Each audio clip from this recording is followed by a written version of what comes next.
We had President Lee saying that the BOK did the right thing when it held rates steady instead of cutting rates because that would boost the property market further. He said the property market is a ticking time bomb. What's your take on whether or not the property sector is in fact one of the considerations for your monetary policy decisions? Yes, definitely. Property prices, especially in metropolitan area in Seoul, affect the financial stability. And price stability is our mandate, but also given that the inflation rate is close to 2%, we achieved our price stability goal. Now we have to look at the financial stability as one of our conditions. So there is a trade-off of the how much we have to provide interest rate cut to provide stimulus to the economy.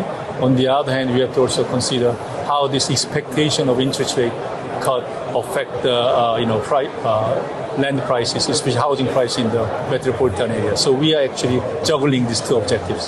So given that the president thinks it is a ticking time bomb, are you hoping to see more measures from the government to rein in the property sector before cutting rates further?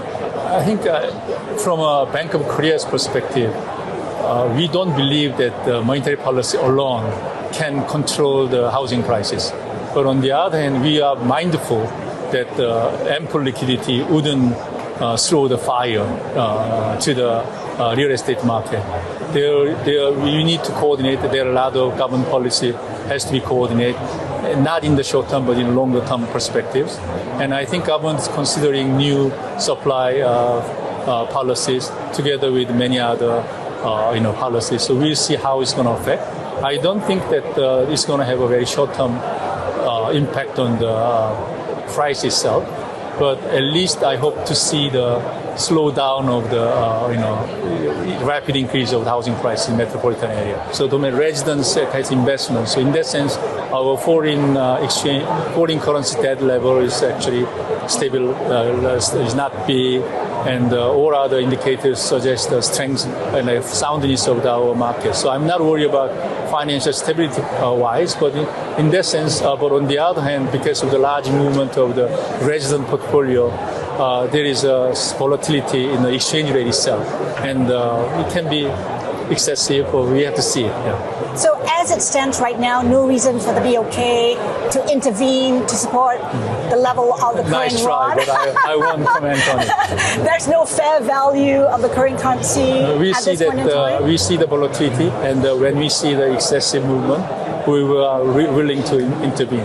Some say the excessive movement is actually seen in the stock market. Yeah. The Kospi in excess of 70%. Is there reason to be concerned about the surge in the stock market in Korea? No, if you look at our price per earning and or the PBR, or price book ratio, even with the heightened increase of stock prices, still our PR is 1.1, well below the other countries' level. So overall, I don't think that our stock is overvalued that much compared with other countries. But having said that, definitely the recent increase of our stock prices led by the high tech, especially semiconductor industries. Definitely, there is a good news that semiconductor is doing much better than what we have expected. But on the other hand, our stock prices in semiconductor won't be free from the stock prices of technology stocks in the United States. So volatility will continue.